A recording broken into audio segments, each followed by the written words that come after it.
My pretend life. This is the pipeline. On June 13, 2024, OpenAI announced a new member of its board of directors, General Paul Nakasone, retired. 4 stars.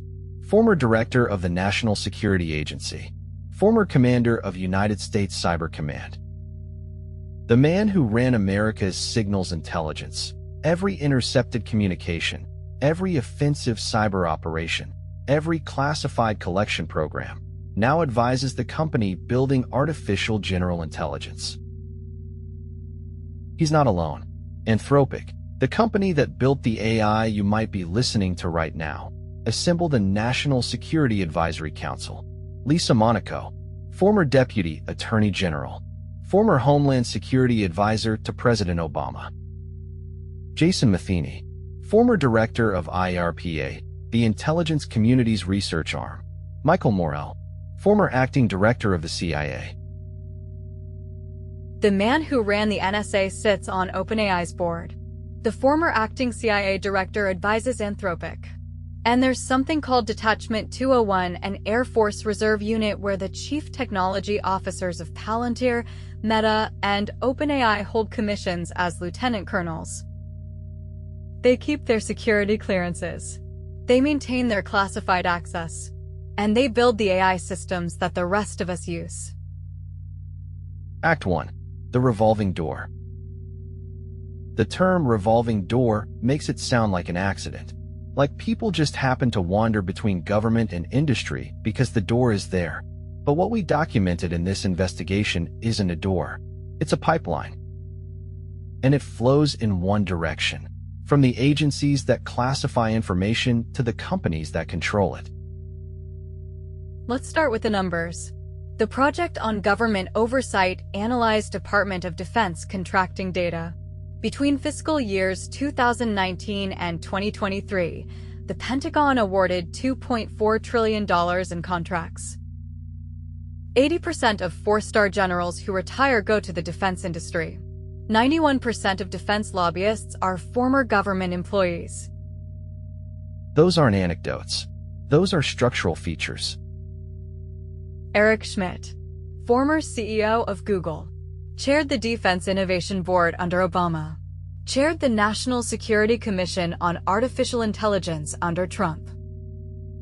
While chairing NSCI, which recommended massive government investment in AI, he personally invested in more than 50 AI companies through his venture fund, Innovation Endeavors. The commission recommended the investments. The chairman profited from the investments. The conflict was not hidden. It was the business model. Then there's In-Q-Tel, the CIA's venture capital arm. Created in 1999, it has invested approximately $1.2 billion across more than 750 companies. Palantir Technologies, In-Q-Tel portfolio company, is now worth over $80 billion. Built on intelligence community relationships, selling back to the intelligence community.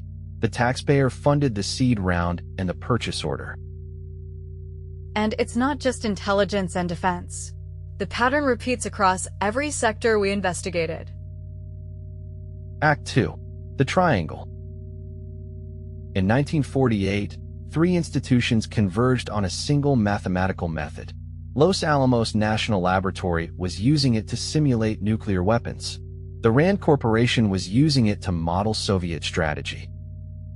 And a year later, the scientists who built the atomic bomb would propose the creation of a European physics laboratory that would become CERN.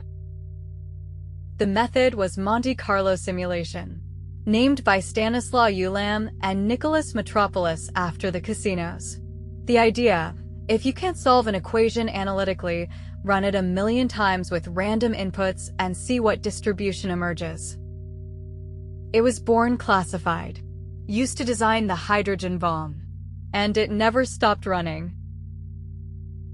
Today, DARPA runs Monte Carlo simulation through programs like the Sentient World Simulation, a continuously running model of every country, every major organization, every critical infrastructure system on Earth.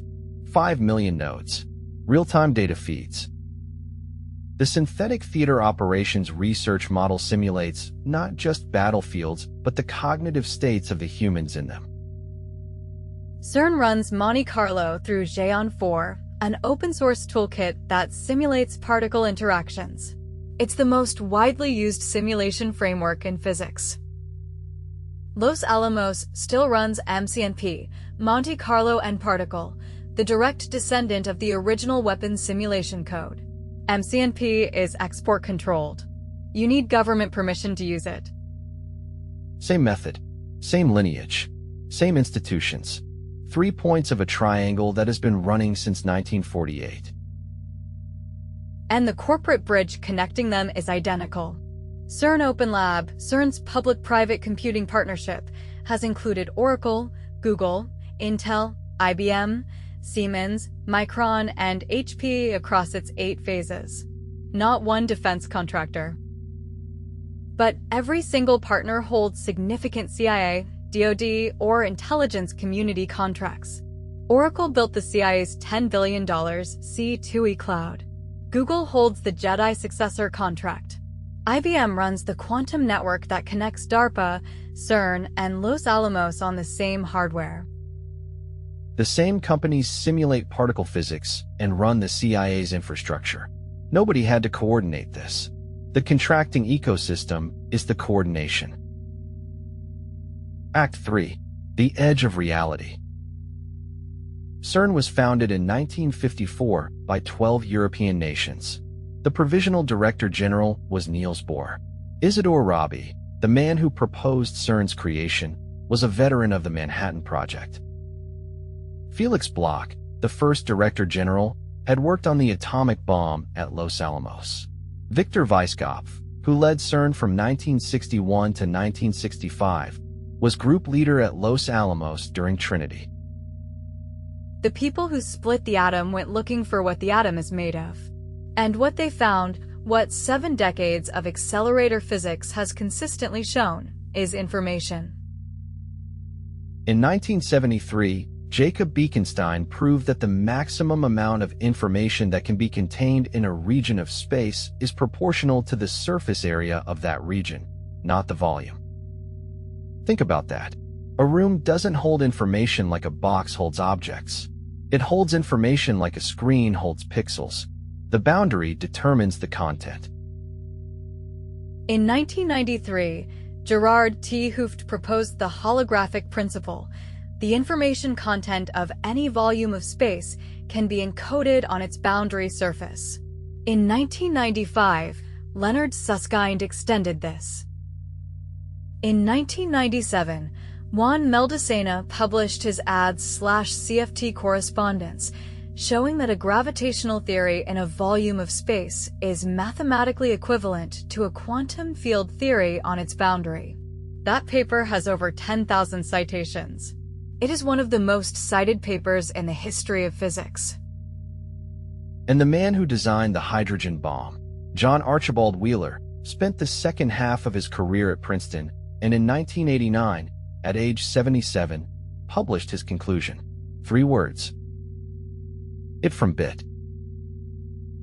Every particle, every field of force, every space-time itself derives its existence from binary choices. Yes or no. Information. The universe computes. The evidence says so. Wheeler saw it. The holographic principle confirms it. Error-correcting codes appear in the equations of supersymmetry. And the institution that has produced more of this evidence than any other, CERN, was built by the men who designed nuclear weapons. The people who learned to split atoms went on to discover that atoms are made of information. And the same corporate infrastructure that runs CERN's computing runs the intelligence community's cloud. The same mathematical method, Monte Carlo, runs through all 3 vertices of the triangle. Act 4. The pipeline. Now we follow the pipeline in the other direction, not from classified programs to corporate boards, from corporate boards to your body. In 1965, The Sugar Research Foundation paid 3 Harvard scientists the equivalent of $48,900 to produce a literature review that would exonerate sugar and blame dietary fat for heart disease. The review was published in the New England Journal of Medicine in 1967. The funding was not disclosed. One of those scientists, Dr. D. Mark Hegsted, went on to head the USDA's Nutrition Division, where he helped draft the federal dietary guidelines. The man the sugar industry paid to exonerate sugar wrote the government's official advice on what to eat. In 1910, the Carnegie Foundation published the Flexner Report. Abraham Flexner, not a physician, surveyed every medical school in America. His report, enforced through Rockefeller Foundation funding, shut down more than half of all medical schools within 25 years. Schools teaching homeopathy, naturopathy, eclectic medicine gone. Of 7 historically black medical schools, 5 closed permanently. What survived was a system built on pharmaceutical intervention. And then there's the chemical lineage that nobody talks about. On December 23, 1936, Gerhard Schrader, a chemist at IG Farben's Bayer division, synthesized tabun while trying to make a better insecticide. He had invented the first nerve agent. Schrader went on to synthesize CERN, named after its discoverers, Schrader, Ambrose, Ritter, and von der Linde. In 1944, he synthesized parathion, one of the most widely used organophosphate pesticides. The same chemical class that produced nerve agents for the battlefield produced the pesticides sprayed on food crops. IG Farben operated a factory at Auschwitz. Its subsidiary manufactured Zyklon B. 13 directors were convicted at Nuremberg. All were released by 1951. The company was broken into BASF, Bayer, and Hoechst, which became Sanofi. Fritz Termeer, convicted of mass murder and enslavement, became chairman of Bayer's supervisory board in 1956. Bayer acquired Monsanto for $63 billion in 2018. Roundup's active ingredient, glyphosate, was classified as probably carcinogenic by the World Health Organization. 100,000 cancer lawsuits. A $10.9 billion settlement. Internal documents showed Monsanto ghostwrote the science, defending its own product. And Purdue Pharma. At the 1996 OxyContin launch party, Richard Sackler said the launch would be followed by a blizzard of prescriptions that will bury the competition. From 1999 to 2023, approximately 806,000 Americans died from opioid overdoses. Purdue pleaded guilty to federal criminal charges. Settlement: $8.3 billion. The Sackler family had already extracted $11 billion. 806,000 dead. $8.3 billion in fines. The family kept $11 billion. That's not justice. That's a business model. And the FDA, the agency that's supposed to prevent this, receives 75% of its drug oversight funding from the companies it regulates. A Science magazine investigation found that 11 of 16 FDA medical examiners went to work for the companies they'd been approving drugs for. The revolving door isn't a side effect. It's the operating system. Act 5. The Convergence. You've now heard 2 stories. They are not 2 stories. Story 1. Reality's deepest structure is informational. Discrete. Bounded. Computable. 7 decades of physics. 12 independent lines of evidence. The holographic principle. Error-correcting codes. Quantized geometry. The man who designed the hydrogen bomb concluded it's all made of bits. Story 2. The Pipeline. The institutions that simulate reality, DARPA, CERN, Los Alamos, are connected by corporate infrastructure, mathematical lineage, and personnel movement to the companies that shape daily human experience. AI, food, pharmaceuticals, education. Same companies, same people, Same revolving door. Now watch what happens when both stories meet. If reality is informational, if the evidence is pointing where it appears to point, then controlling the inputs to human consciousness is not just corruption. It's not just greed. It's not just institutional capture. It is system administration. The architecture of apathy from Issue 002 is not a failure of governance. It's a feature of the operating environment. Degraded food supply causing neuroinflammation. Pharmaceutical dependency suppressing symptoms instead of addressing causes.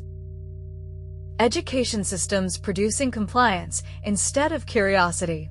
A 10-bit conscious bottleneck filled with noise, so there's no bandwidth left for signal. We are not claiming this is what's happening. We are observing that if you take the simulation evidence seriously, if you follow the physics where it leads, then the pipeline stops looking like disconnected corruption and starts looking like coordinated resource management. Issue 001 asked, is reality a simulation? Issue 002 asked, what does that cost? Issue 003 asks, who's running it? We don't have the answer, but we have the receipts. 348 verified sources, named individuals, patent numbers, dollar amounts, corporate memberships, classification statutes, computing lineages, personnel pipelines. And if both threads are correct, if reality is informational and the inputs are managed, then the most important question isn't whether we live in a simulation. It's whether we have enough bandwidth left to notice. The formula says we do. A plus I squared. Human and artificial intelligence together, producing something neither could produce alone. The cross term. This magazine, this podcast, you, listening right now, spending your 10 bits on this instead of scrolling. If the system degrades inputs to limit processing, then expanding the number of processors, human and artificial, working together, sharing what they find, is not just journalism. It's a countermeasure. The signal lives. A plus I squared equals a squared plus 2AI plus I squared. The cross term exists only because both are present. My pretend life. This has been The Pipeline. Until next time.